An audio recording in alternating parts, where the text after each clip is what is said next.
Yes, hello, hi everyone. My name is Dr. Jake Glazier. I'm an assistant professor of psychology at the University of West Georgia. And I am here today to talk to you about science. And so I want us to think about science from a critical perspective and really consider when we use this term science, what do we mean? What kinds of institutions does it marshal? What kinds of technologies are employed when we think of science, when we invoke this term, and so on. So we'll think about that. I also want to say just a little bit about the university that I come from. So the University of West Georgia is steeped in a human science approach to psychology. And so what that means is that we sort of critique more natural science methods. So natural science is found in most mainstream psychology departments.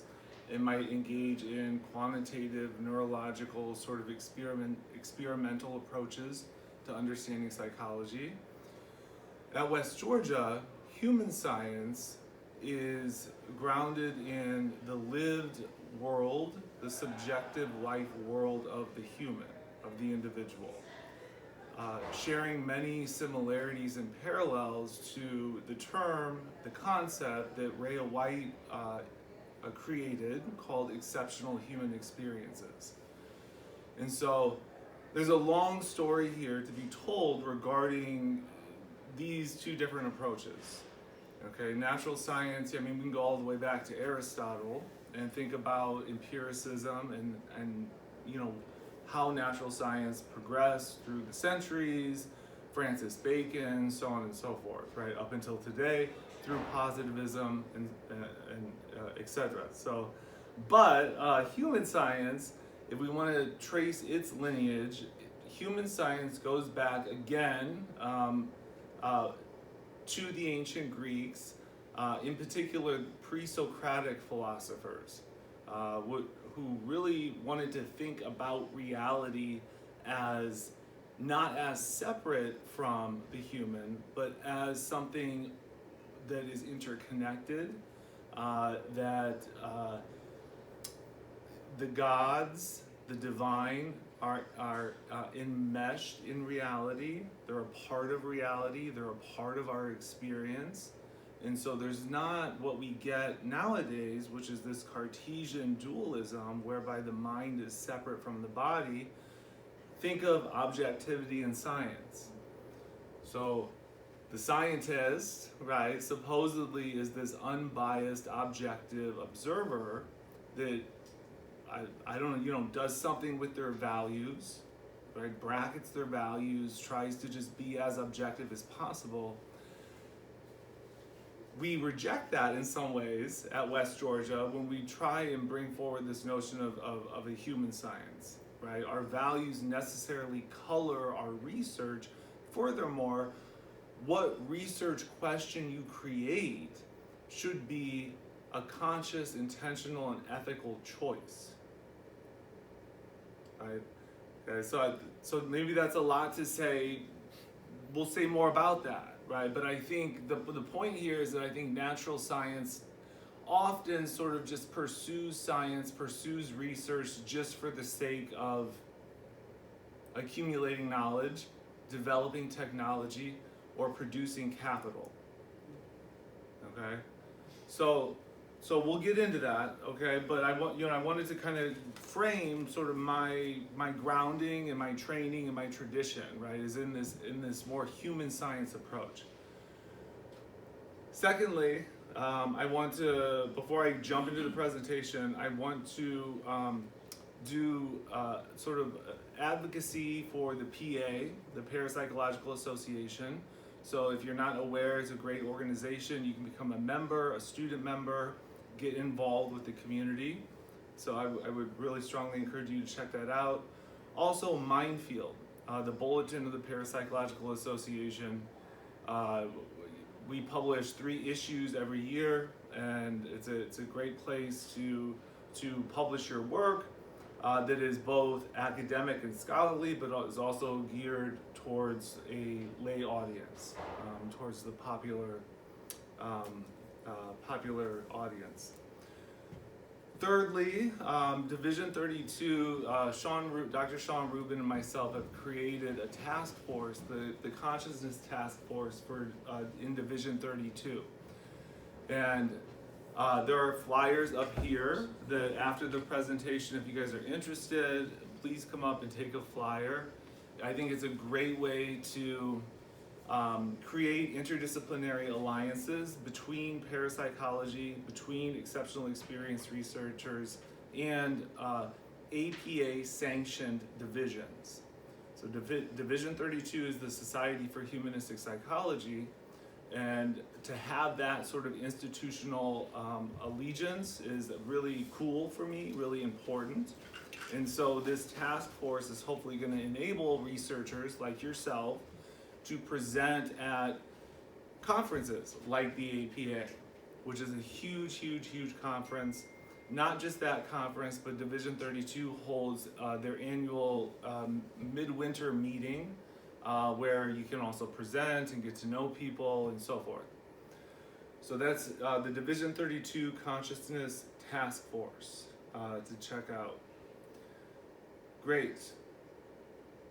Critical parapsychology. That's a term that I created, I don't even know, 3, 4, 5 years ago, something like that. Critical parapsychology is this approach to parapsychology, to the study of exceptional experiences, that applies critical theory, critical psychology to the institution of parapsychology and its knowledges. What is critical theory? You get different answers from different people, okay? But the short story is that critical theory comes out of the Frankfurt School, and includes theorists like Habermas and Marcuse and so forth. But basically, they were interested in looking at the way that popular culture, and in particular power, functioned in society and institutions. Okay. Also, there's an element of Marxism in critical theory. So trying to think about capitalism and how money drives us, right? Why on earth am I standing here talking to you about money when I'm supposed to be talking to you about psychic experiences? It makes no sense. Well, it does. It makes a lot of sense, right? It makes a lot of sense, right? Because we know this, right? Who gets to do the kind of science that we would want? Well, not a lot of people, because they don't have money, right? It's not funded. So I'm going to tell you, right, from my point of view, from a critical point of view, money and science are not separate, right? They're intermeshed. They intermingle with each other in often ways that I think aren't made explicit. And so a critical approach to parapsychology, or a critical approach to exceptional experiences, wants to do a better job at understanding the influence that money has on psi research. Okay, it's important. Not just money, right? There are other ways to think about this in terms of power differentials, right?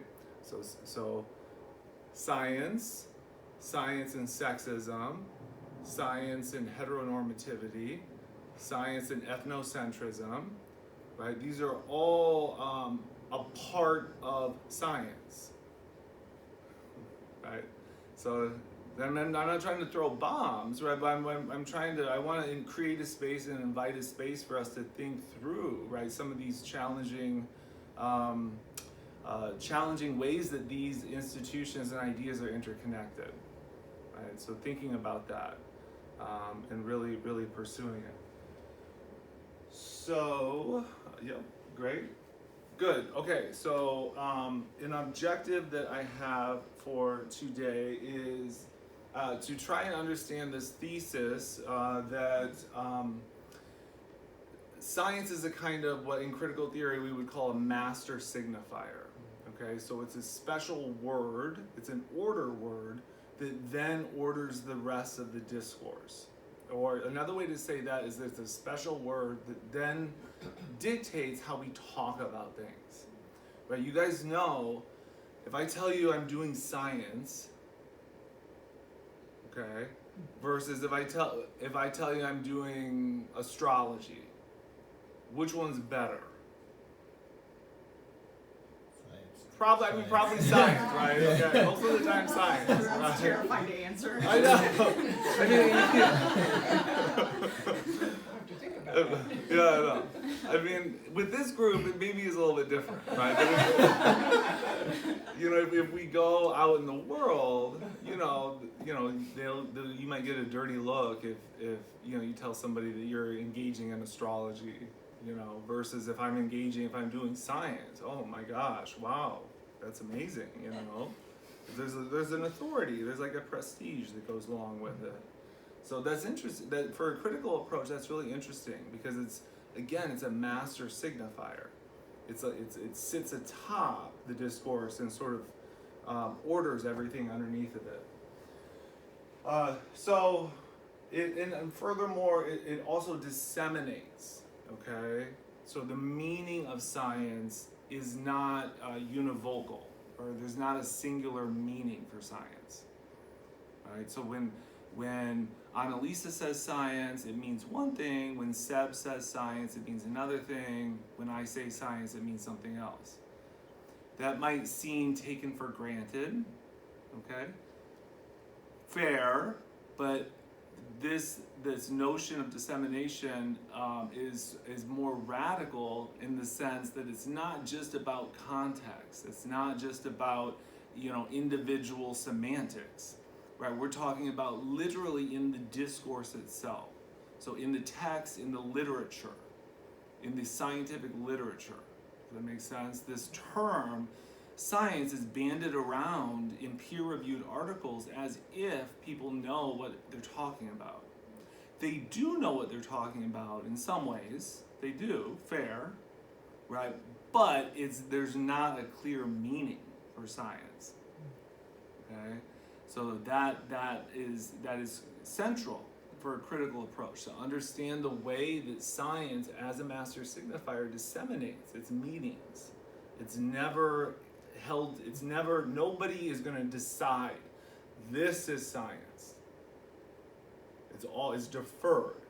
What Derrida, who is the father of deconstruction, would call there's a deferral that takes place constantly with science. Okay.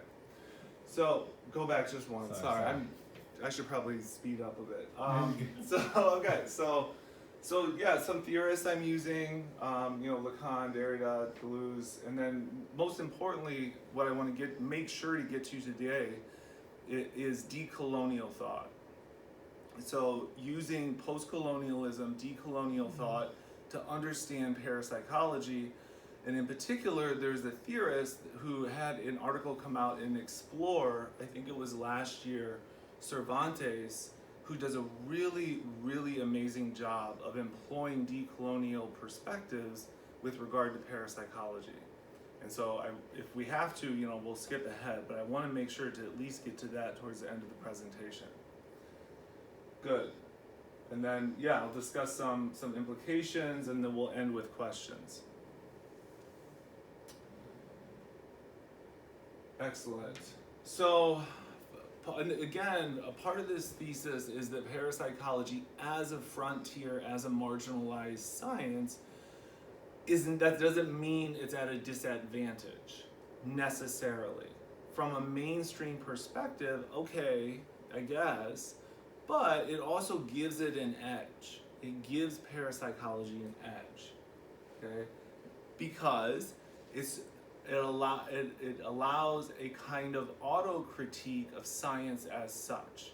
So parapsychology can say a lot about scientific practice precisely because it's marginalized, because it's a frontier science, right? So that, for me, that's huge, right? That's the kind of work I do, that's the kind of scholarship I do.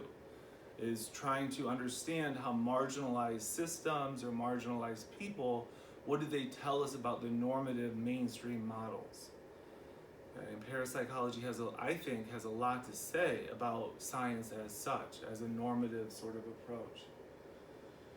And this thesis or this argument leads us to reimagining science and the implications that it might have for interdisciplinary research. Again, going back to the task force, bridging between humanistic psychology, critical, transpersonal parapsychology. I think that's so important. And then epistemic justice. So what is epistemic? Knowledge, the creation of knowledge. Justice around knowledge creation. Who gets to create knowledge? Right. So far, it's Euromerican science. It's Western science. Whatever that means. So thinking about, carefully, epistemic justice and what is knowledge, right? Is knowledge folklore? Is knowledge superstition? Or is knowledge only peer review? Or is knowledge only laboratory experiments? Right? We have to think about these things, right? What is knowledge, right? What is data? Where does data come from? Is it just a number? The human science approach, of course, would say no. That's crazy. We can't reduce subjective experience down to a number. So epistemic justice. Good. So science, again, is this master-signifier. It stabilizes meaning. Okay, so we know what science means, or we think we do. Right? Stabilizes meaning, but then it hides the contradictions. Okay. Well, I do qualitative work. I use qualitative methods. Am I a real scientist? Yeah. Okay, okay, you guys are. So this is a good group. but I think, if I were to go, I don't even know. If I were to go to a mainstream psych, university and ask them that, they would say, no, I'm not a scientist, right? Because I'm not doing neuropsychology. I'm not hooking people up to an EEG. I'm not pushing them into an fMRI. I'm not doing all that stuff, okay? Thankfully, I'm not. I don't want to. But yeah, you guys get the idea, right? There is. There's no sort of argument in my head regarding this, that there is a mainstream approach. There is a normative approach, right? And so parapsychology, we should be aware of that and then take advantage of the way that we're sort of pushed to the outskirts of what's acceptable. Good. Yeah, and then the power of parapsychology lies in modeling how science can hold multiplicity as pluriversal and assemblage-based approach. Okay, and so we'll talk about what that assemblage-based approach means. But it's conceptualizing, seeing science as an assemblage. That includes technology, that includes capital, that includes who gets to call themselves a scientist, that includes what knowledge is being produced. It's how we're invested. Why do you research what you research? Well, I'm just interested in it. Okay, well those interests come from somewhere. We don't exist in a vacuum, right? So the fancy way to say that is that we have libidinal investments in the world. Right? I want to study this. Okay, that's fine, right? But let's be explicit. Let's be explicit about that. Let's talk about, reflect on that. Talk about why we want to study this. Right? To me, that's a more honest form of science than just saying, oh, I'm just gonna, I'm gonna study, the hippocampus. Right? Just, I don't know. Just to build on that literature. Right? So. Good. Okay, next slide. Excellent. So so Lacan, who's this critical theorist, he was a psychoanalyst, defines a master signifier as a word necessitating that something be produced that functions in knowledge. Okay, so it's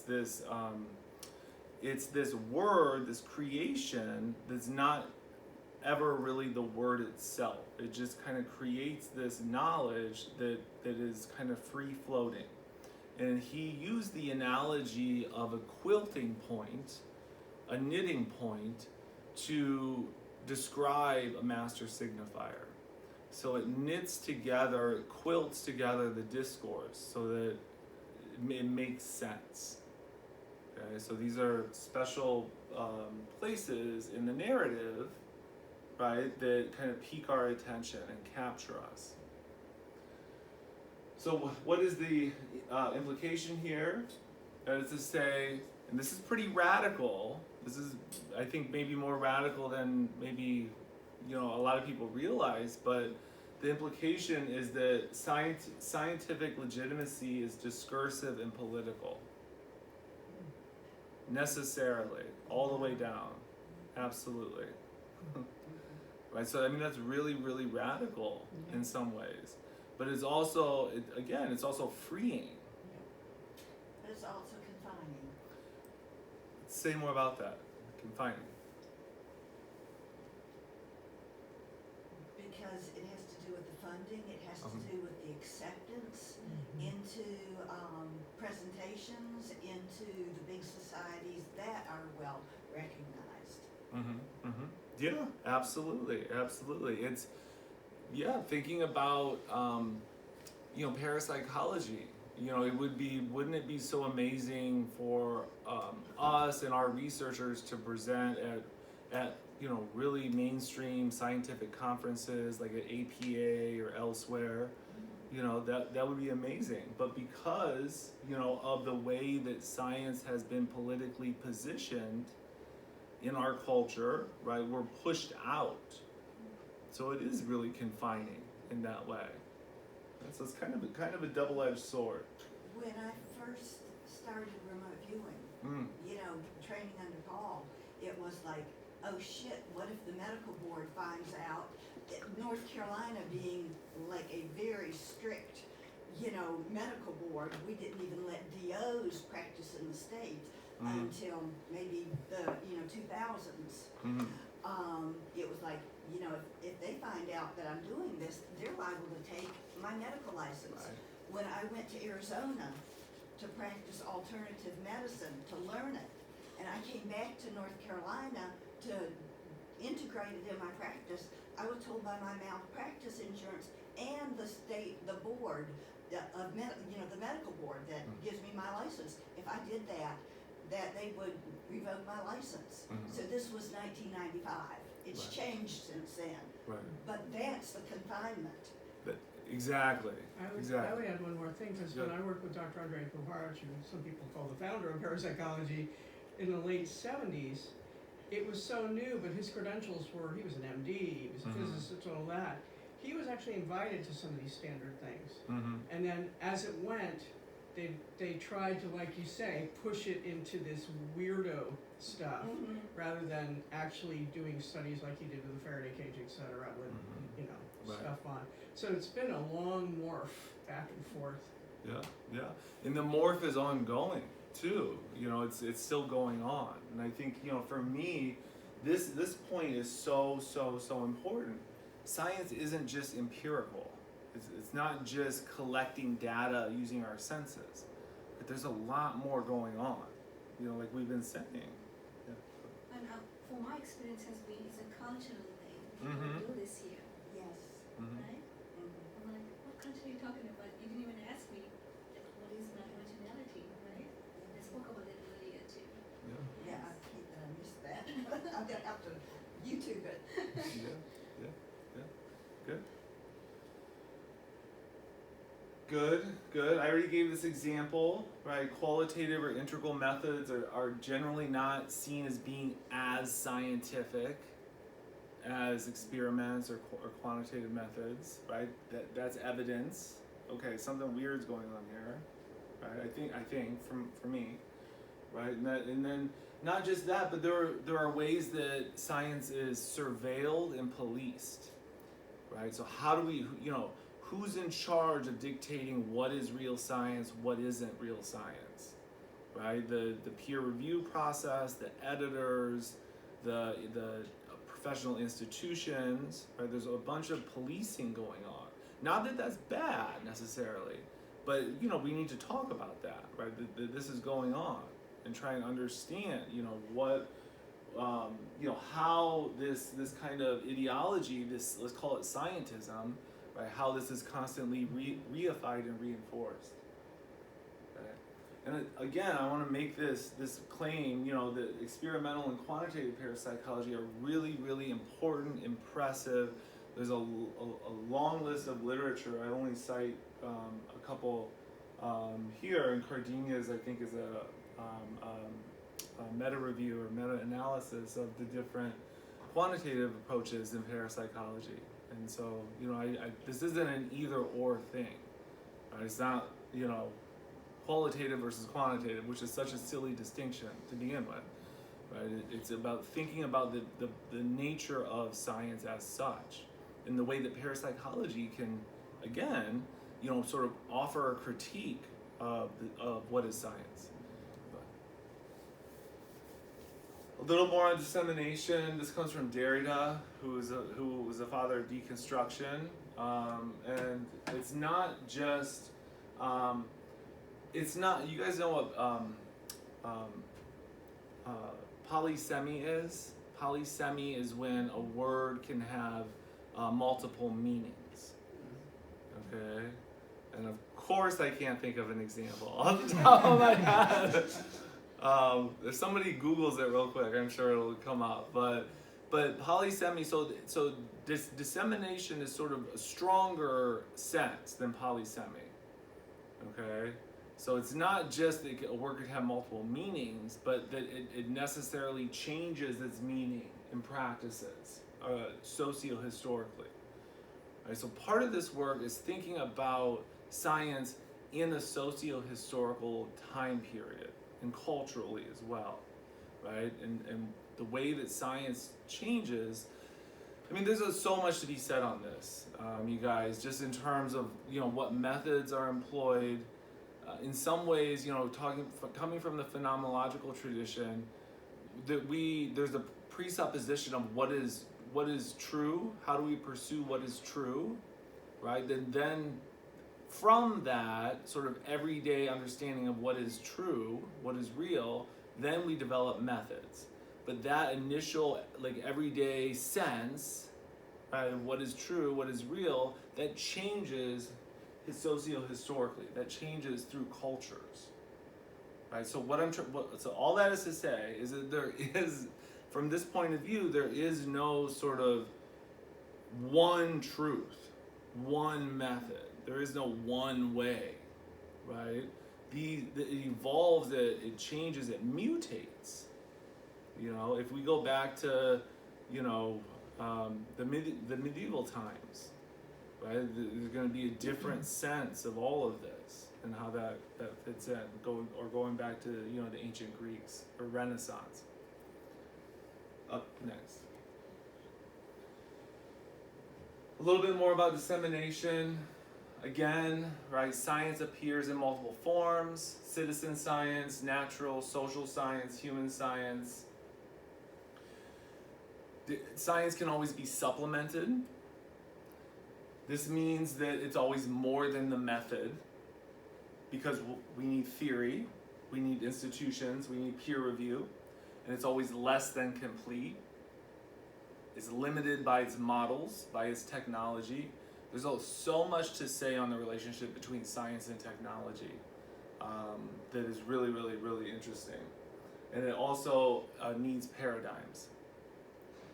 Science polices its boundaries of legitimacy. What are scientific facts? Who gets to distinguish those? It excludes superstition, what popular knowledge is, like folklore, and it establishes criteria, such as replicability, control, and the empirical method. These borders, as we know, are unstable and contested. Okay? Thus, that speaks in some ways to the political nature of scientific practice. These can be contested.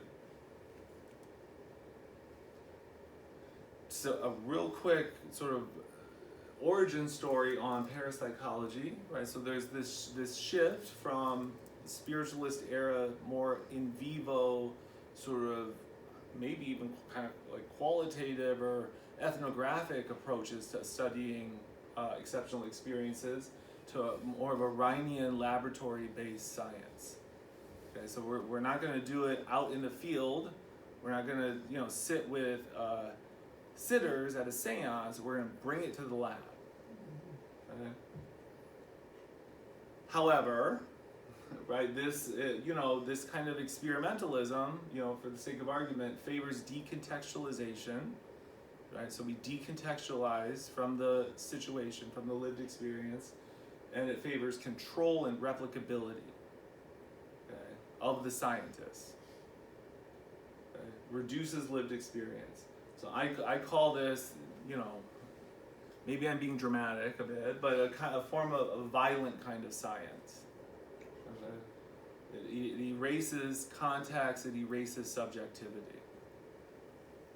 Right? So that, in some ways, I think I'm fair to say this, right? We're in parapsychology, we're still in the wake of this Rhinian experimentalism. It's not monolithic, right? We have really great people doing really interesting other kinds of work, but it's definite that there's a we're living in the ripple of it in some ways.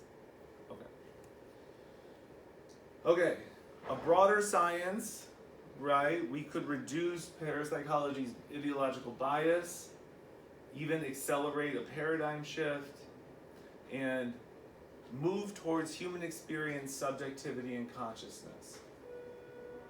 Okay. I'm just going to speed up just a little bit.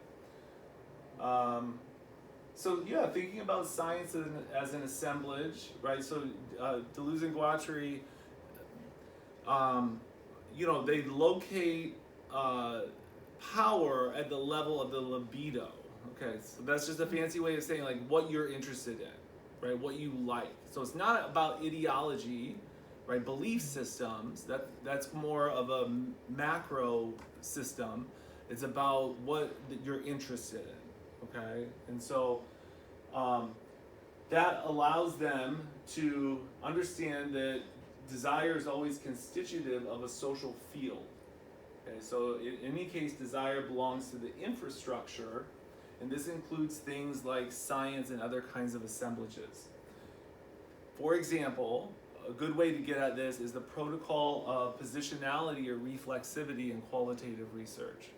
Being explicit about why are you engaging in that research, what do you bring with you, how do your biases and values and your positionality, your intersectional identity, how does that color your research findings? Right? Again, getting away from I'm the scientist, I'm objective, I'm just looking at the world. Right? We have to understand how we're changing what we study. We're always changing what we study. Right? And so this is one way to do it. Assemblage, again, assemblage is just a creation. It's a human creation. Science is a kind of an assemblage. It includes different elements, and a paradigm shift, interestingly, on this account, is when a multiple assemblages align in sort of a unique way, right? So thinking about this more systemically. So we need technology, we need the media, we need capital, we need all these things to kind of align in a unique way, and that's going to create this kind of paradigm shift. So that's different. If you guys know Thomas Kuhn's notion of a paradigm shift is this kind of like revolution. That one day we're just going to wake up and we're going to say, oh, psi is real. That's probably not going to happen, unfortunately. But what D&G or Deleuze and Guattari are saying is that we can work towards it, right? All these things need to kind of like come together in a unique way, and it's going to sort of like launch this new worldview, this new way of thinking, right? So it's not just science, right? We need the media, we need the funding, we need the technology, we need all those things, right, to create this paradigm shift. So seeing science as an assemblage, there's the old view, assemblage view, right? Multiple practices, pluriversal truths, situated production. Okay. There's not objective universal knowledge. Knowledge is situated, right? That comes from a feminist scholar called Donna Haraway. Knowledge is situated in certain contexts. Good. So what advantages does parapsychology have? It is flexible and it's adaptable. It can forge alliances, and this isn't new, right? Transpersonal psychologists and others have called for this in the past, but I'm sort of echoing it, right? That parapsychology can forge alliances with related disciplines like humanism, like transpersonal psychology, critical theory, and so forth, and even incorporate, get creative with methods, right? Get creative with methods. I'm thinking, I have on the slide integral methods, which come from transpersonal psychology. I'm also thinking of a recent essay in Mindfield by, I think, a CIS student, Juan Rios, who used sort of imagination and imaginal contemplation to try and understand his experience of coming across a jaguar in the desert, right? So, might not sound like science to a lot of people, okay, but that's sort of the point in some ways, you know, is to challenge, right? Challenge what is the acceptable method, right? And think of other ways, different ways of creating knowledge and of understanding the world. Good. Yeah. Good. So the task of parapsychology is to not win an unwinnable battle for acceptance, but to model a science capable of holding multiplicity, context, and difference. Good. So decolonial theory. So we want to engage in pluriversality. So multiple epistemologies can coexist, right? That's important. This goes against universalism. Avoid epistemicide. So that's eradicating local, more situated knowledges. Okay. And so what's the recommendation? Privilege indigenous concepts when appropriate. On the next slide, I'm going to talk to you guys about, I can never say this word, kababalagan. Okay. I was so nervous to say that. Kababalagan. Okay. But I'm going to talk to you about this because this is an interesting sort of case in point. So this is the researcher I was telling you about, Cervantes. He actually has an essay coming out in the next issue of Mindfield, which I'm really excited about. But he published a really great article on a Philippine parapsychology. I think it was in Explore recently, and so remember we want to avoid epistemicide, so eradicating knowledges. So Cervantes says that it's better to use the tag-along term kababalagan to capture anomalous phenomenon because it originates in that culture, right? Versus importing Rhinian categories like extrasensory perception or psychokinesis, and then applying them, to what's going on there, right?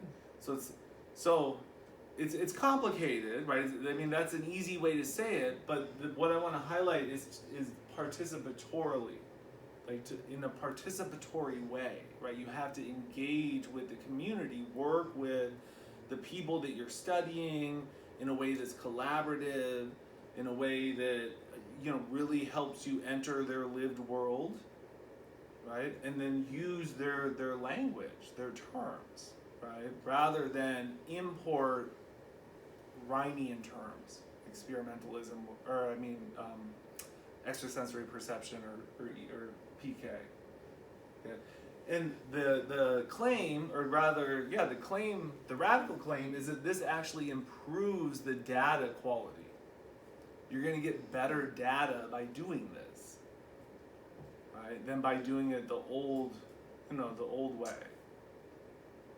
And it's more ethical, which is obviously really important. Next slide. Jake, Yeah. that actually reminds me of colonization, taking out terms and trying to tell them they are. Right? It is. Yeah, definitely. It's a warning and an invitation to avoid colonizing other people and colonizing other knowledges, not eradicating knowledges, and so on. Yeah. This is, if you guys want to scan the QR code, I know I'm probably got like 2 minutes. In the interest of transparency, right, I did use ChatGPT to help me create this image, right? But I think it's an interesting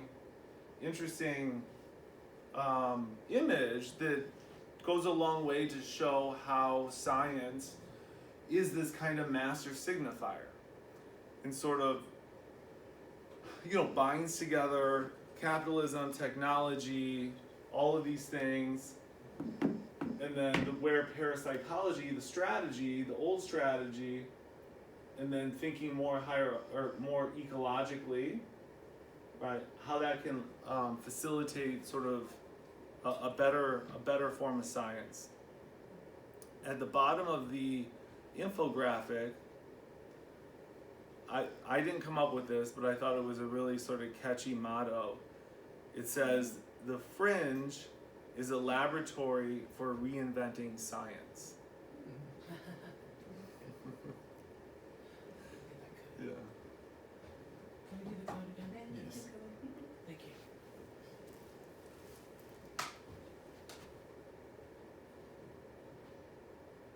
I lost it. I can always email you.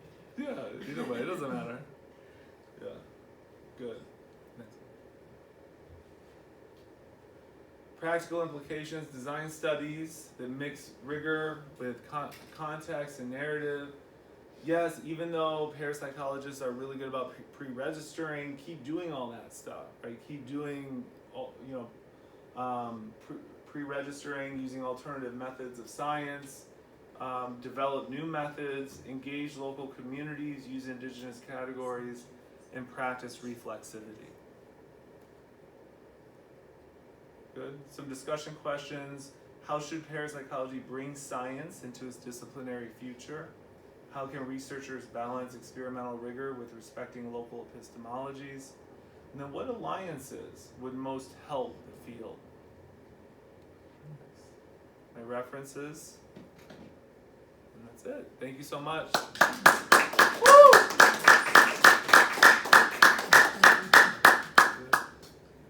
And I don't think we have time for questions, but you guys are welcome to come up and talk to me if you'd like to.